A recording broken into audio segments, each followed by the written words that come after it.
Penso che un sogno così non ritorni mai più. Mi dipingevo le mani e la faccia di blu. Poi d'improvviso venivo dal vento rapito e incominciavo a volare nel cielo infinito. Volare, oh, oh, cantare, oh, oh, oh, oh, nel blu dipinto di blu, felice di stare lassù. E volavo, volavo felice più in alto del sole, ancora più su, mentre il mondo pian piano spariva lontano laggiù. Una musica dolce suonava soltanto per me. Volare, oh, cantare, oh, oh, oh, nel blu dipinto di blu, felice di stare lassù, ma tutti i sogni nell'alba svaniscono perché quando tramonta la luna li porta con sé. Ma io continuo a sognare negli occhi tuoi belli, che sono blu come un cielo trapunto di stelle. Volare, oh, cantare, oh, oh, oh, oh, nel blu dipinto di blu, felice di stare lassù, e continuo a volare felice più in alto del sole, ancora più su, mentre il mondo pian piano scompare negli occhi tuoi blu. La tua voce è una musica dolce che suona per me. Big finish. Volare, oh, oh, cantare, oh, oh, oh, nel blu dipinto di blu, felice di stare lassù, nel blu dipinto di blu, felice di stare qua giù con te. All right, volare, volare, volare. Hello, everybody. Good evening. It's a little bit late. This is a late start tonight because I had to start late tonight. Sono stressato. I am a bit stressed. I stress. I have distress. Have you ever had distress? You know, distress is when you have distress, you feel distress both in the mind and in the body. You can feel distress up here in the cranium, and you can feel distress here in the cardiac and in the abdomen and in the diaphragm. Distress. Yes, this dress. Do you like this dress? No, this stress. Yeah. What can I say? I had to take a pause. I did not have it in me at 9 p.m. to get on and do the show as regular. I said, you know what?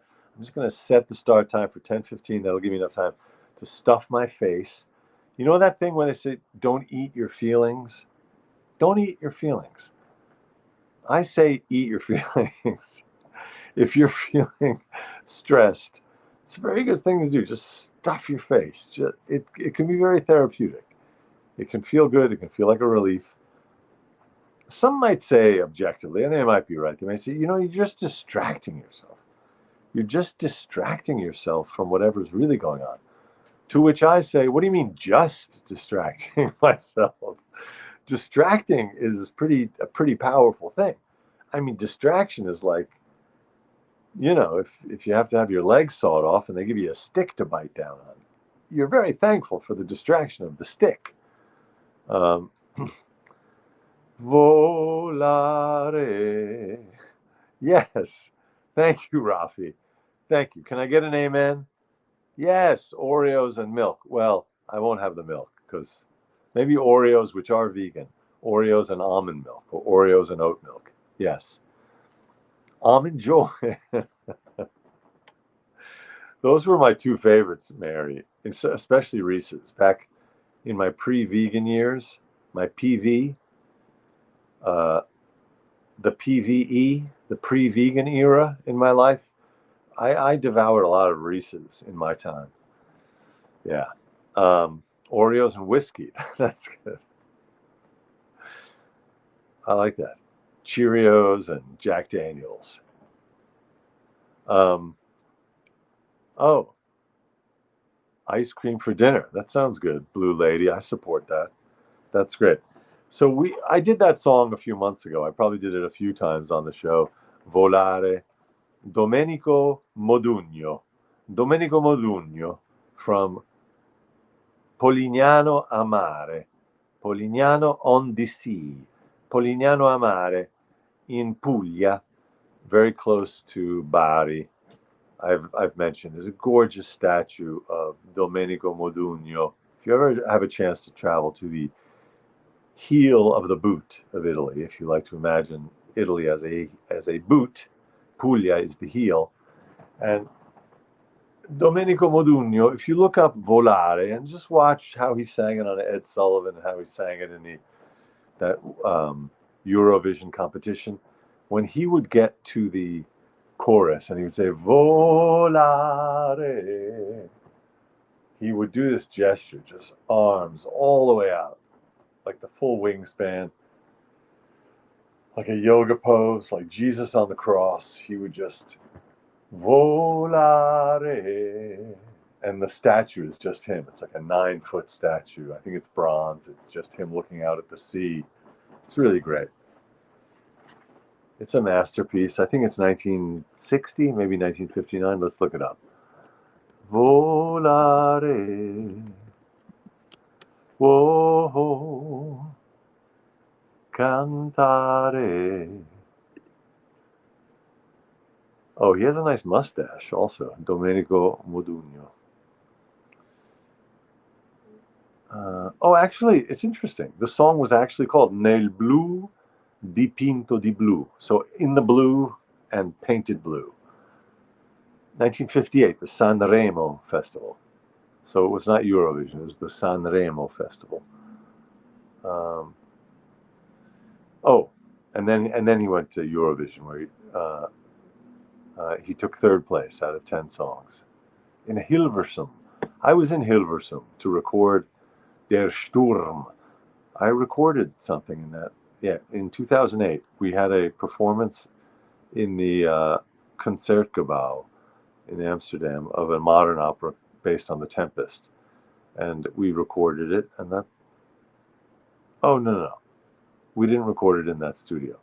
We stayed in a hotel in Hilversum, and we had our rehearsals, I guess, in Hilversum. What the hell were we doing in Hilversum? Oh, I know why. Because it was called Zatertag, whatever. Saturday matinee. It was a radio. That's what it was. The whole production was from the radio, and the radio station was in Hilversum. Anyway, that's trivia. Hilversum is where the Eurovision contest was held in 1958, where Domenico Modugno took third place out of 10 songs, having won the Sanremo Festival He won the 8th edition of the Sanremo Festival. There it is. Volare. It says Franco Migliacci began working on the lyrics of the song in June '57, inspired by 2 paintings by Marc Chagall. That's unbelievable. You know how people and animals are always flying in Chagall. I had no idea. Franco Migliacci began working on the lyrics of the song in June '57, inspired by 2 paintings by Chagall. He had planned to go to the sea with Domenico Modugno, but while waiting for Modugno to show up, Migliacci started drinking wine and eventually fell asleep. He had a vivid dream, and when he woke up, he looked at the Chagall painting, the reproductions on the wall, in Le Coq Rouge, the red chicken. There was a yellow man suspended in midair, while in Le Peintre et la Modèle, the painter and the model, half the painter's face was colored blue. So he began penning a song about a man who dreams of painting himself blue and being able to fly. Later that same night, Migliacci discussed his lyrics with Modugno, and for several days they worked on the song, tentatively entitled Sogno in Blu, Dream in Blue.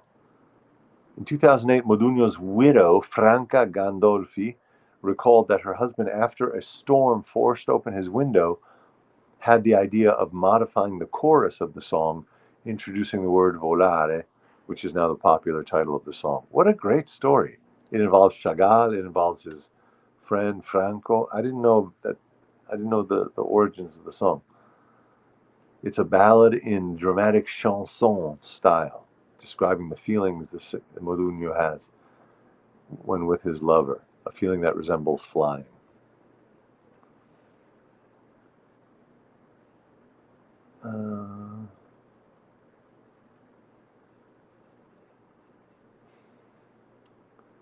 Interesting. The jury charged with selecting the entries into the 1958 Sanremo Festival were originally going to reject Nel Blu dipinto di blu, but then it was admitted. I don't know what the details are there. Volare. All right. Thanks, Jill, for asking. The pups are okay, but man, Hildy had another. We think maybe she's going through something, that she's not happy, she's acting out, because among the things that she did today, right after a walk, she took a dump in the house. Right after a walk, she peed in her crate. She chewed on a book. And then she was wrestling with Gornamans, and he yelped, and she didn't bite him or anything, but she's so heavy she hurt his foot. So she's just, she just went upstairs. I think she's like, screw this. This day is, I don't know. We got to change up her diet because her stomach's not great. It's a challenge, but we're not giving up. La da da da da da da da da da da da da da da da. I don't know if Nuro, if you're being tongue in cheek or you're just doing that thing that people do where they just state the cliched wisdom about dogs. I have a joke about this when people tell you that humping is dominance and it's not sexual. It's the number one cliche in people talking about dogs. And if you're saying she wants you to scold her, if you're being serious, I can't tell. It's kind of a funny joke, the idea that the dog is a masochist and she's just like, come on, scold me, come on. In any case. Yes, teenagers, exactly. Yes, do I think she misses the woods? I do. Not, I don't think she would be able to express that if she had the power of speech, but she was definitely doing better up there. So I think she is stressed out by the city. Yeah, the joke I had about people always telling you that it wasn't a fully formed joke, but people are always like, oh, no, it's not sexual, it's dominance. Looks pretty sexual. Your dog is humping my dog. No, it's dominance. It's dominance, babe. You sure? Now they're both smoking a cigarette.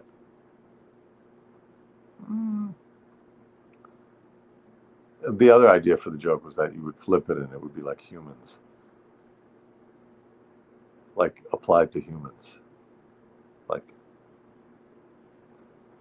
after an obviously sexual encounter.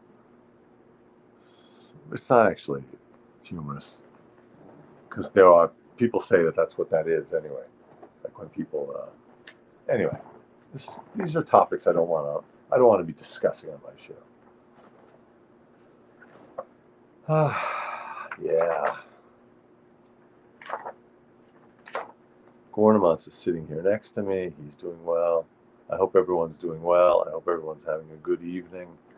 Oh, I wanted to say one other thing, which is that, I'm not one of these people who's going to say, I'm going to be completely honest with you. I'm always going to be honest with you. That always sounds like a line if someone says that. It sounds like what a used car salesman says to you. I got to be totally honest with you here while they're lying to you. But in the spirit of transparency, I was phone banking. I was signed up to phone bank for John Tester, encouraged by our friend Feldman. So I signed up. I did one shift, which was 2 or 3 weeks ago. I signed up for a recurring Thursday night shift. Last week I missed. I think I had to miss 2 weeks. So tonight I was scheduled to do it. And I went and I started. And I even posted on Facebook. I was like, hey, I'm about to do this thing. Anyone want to join? Here's how you do it. Because I do believe that it's important. And instead of just consuming tons of YouTube, progressive commentators talking about the polls and talking about the issues and showing clips from the rallies, which really doesn't do anything in the end. It's just junk food. If you already know what you're going to do, it's just junk food. Although it could, if it really motivated you to then motivate other people, I suppose. But what I realize is I've never been one of these people who, or maybe I was at some point, like in college, when people they like to debate and they like to try to convince people of other things. But I don't really want to convince. I don't feel like, I guess I would like to be able to convince, but I don't think anyone can be convinced at this point by me. I don't want to sound like I think it's futile, but for me personally, I think it's great. Like my mom's been phone banking. She's described, and the guys who were running that Montana phone bank were telling me how great she's been, and she's telling me how rewarding it is. But I don't have it in me. I can't call these strangers in Montana and purport to explain to them why John Tester deserves their vote. I know that he's the better candidate for all kinds of reasons, but I just can't be that surrogate. I can't do it. I can do other things. I can donate. I can organize events like I did the other night. But I don't know. And I know because the one time I did a session, I got through an hour of it, and it was so trying. I don't know. I'm not a debater. I can't debate. I'm not an advocate, I guess. I don't know what it is, but I didn't have it in me, so I just clicked off. I wrote to the guy. I said, I'm so sorry, I'm out. That's what happened.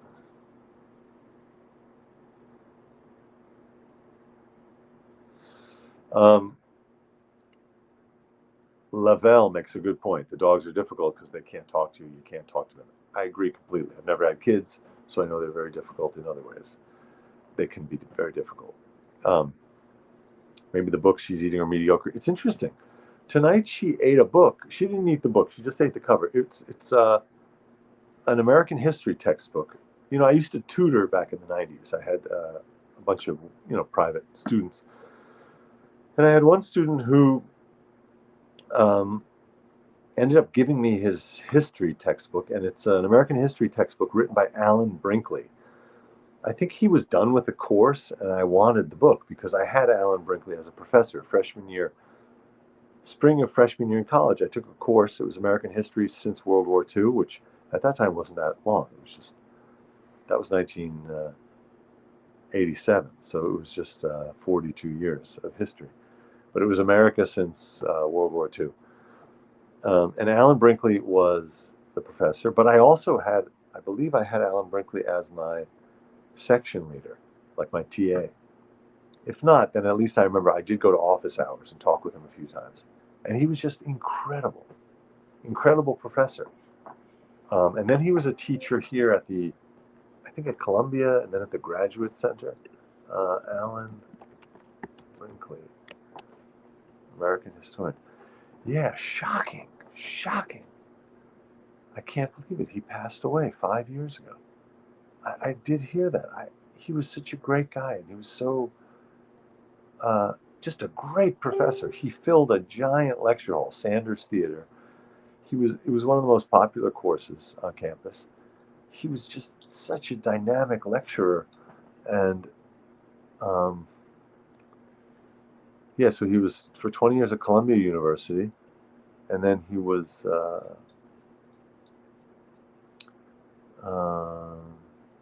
he was the university provost for 6 years. His father was David Brinkley, the newscaster. His brother, Joel Brinkley.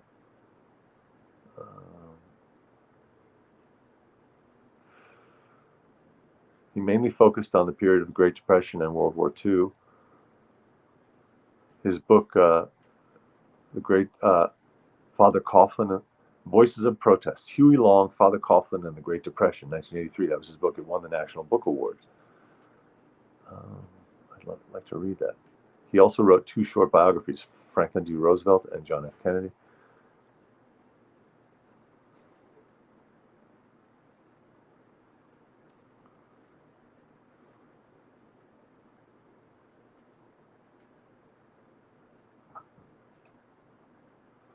Oh, there it is. Brinkley was the senior author of 2 best-selling American history textbooks, American History, a Survey. That's the one that Hildy chewed on the cover of today. The crazy thing was she chewed on the cover with me here. So that's why we're thinking she really is not, she's not doing well, because that's something she never did before. She would do that, it seemed like as an act of protest if she was left alone.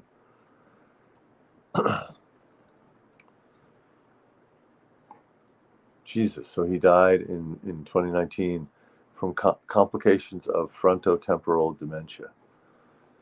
Oof, he was too young. He was too young. He was, yeah, he just turned 70. Just a great professor, really a great, great professor, Alan Brinkley. So I can thank Hildy for having chewed on his book this evening and reminding me of what an incredible guy he was.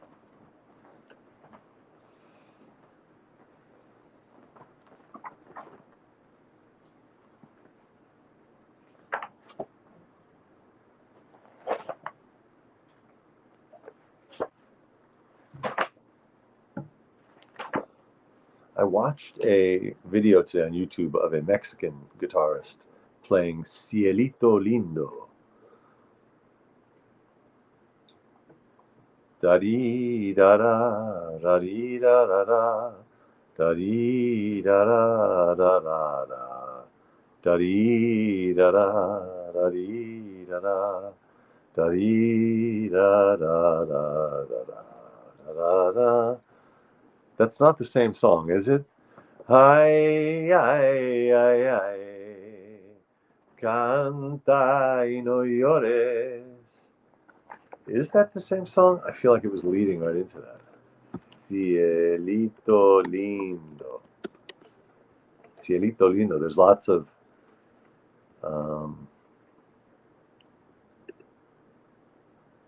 oh, it is. That is Cielito lindo. Yeah.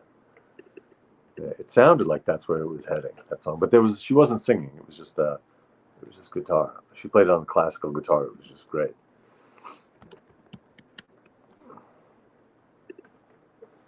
Bum bum bum bum bum bum bum.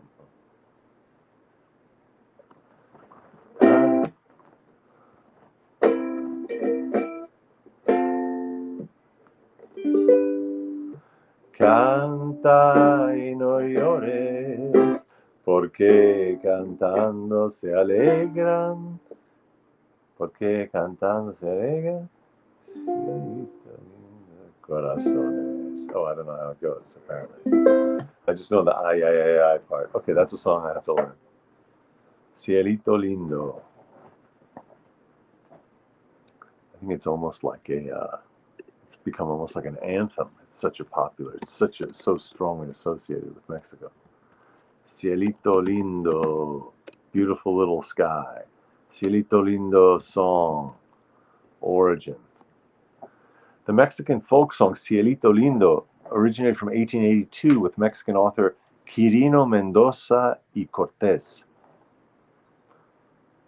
The song's title roughly translates to lovely sweet one. So cielito, which I thought meant little sky, but I guess ciel, like heavenly. Anyway, lovely sweet one.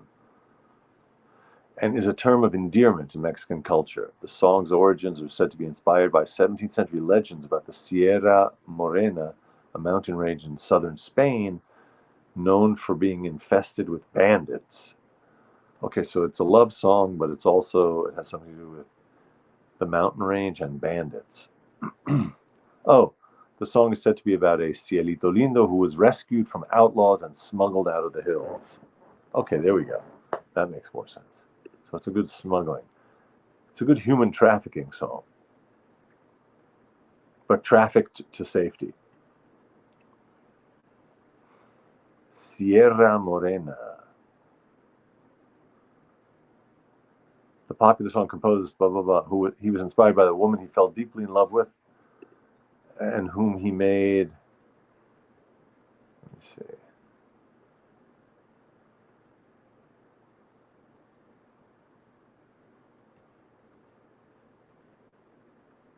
The Sierra Morena, located between Extremadura and Andalusia, was for a long time the border with Granada, which was the last Arab region within the Iberian Peninsula until it was conquered in 1492 by the Catholic kings.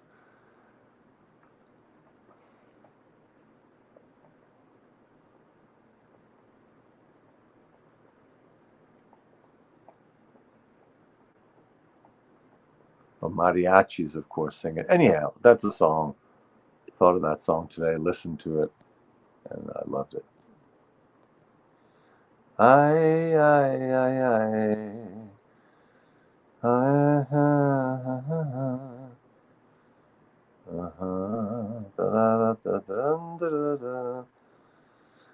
Yes, Brinkley, that's right. Yes. Yes, Neuro, it is time for the vet. You're absolutely right. We think maybe she has a parasite and that's why her stomach's bad, and maybe that's, who knows. So, yes, a vet. We got to take it slow. We got to chill. We got to just be patient and not be stressed because, of course, the stress travels down the leash.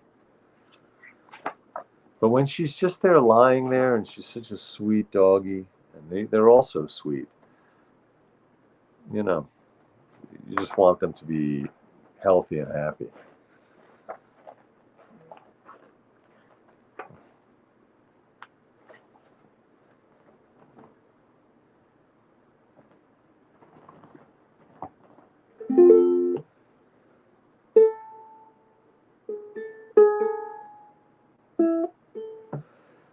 Baby, won't you please come home?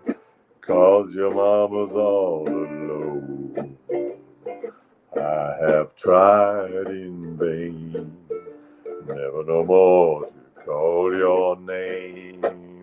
Oh, when you left, you broke my heart, because I never thought we'd part. Every hour of the day you will hear me say, baby, won't you please come home? Daddy needs mama. Baby, won't you please come home? Baby, won't you please come home? 'Cause your daddy's all alone. I have tried in vain, never no more to call your name.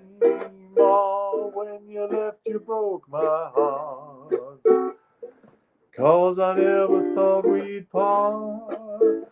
Every hour of the day, you will hear me say, baby, won't you please come home? Daddy needs mama. Baby, won't you please come home? All right, baby, won't you please come home? Here's, what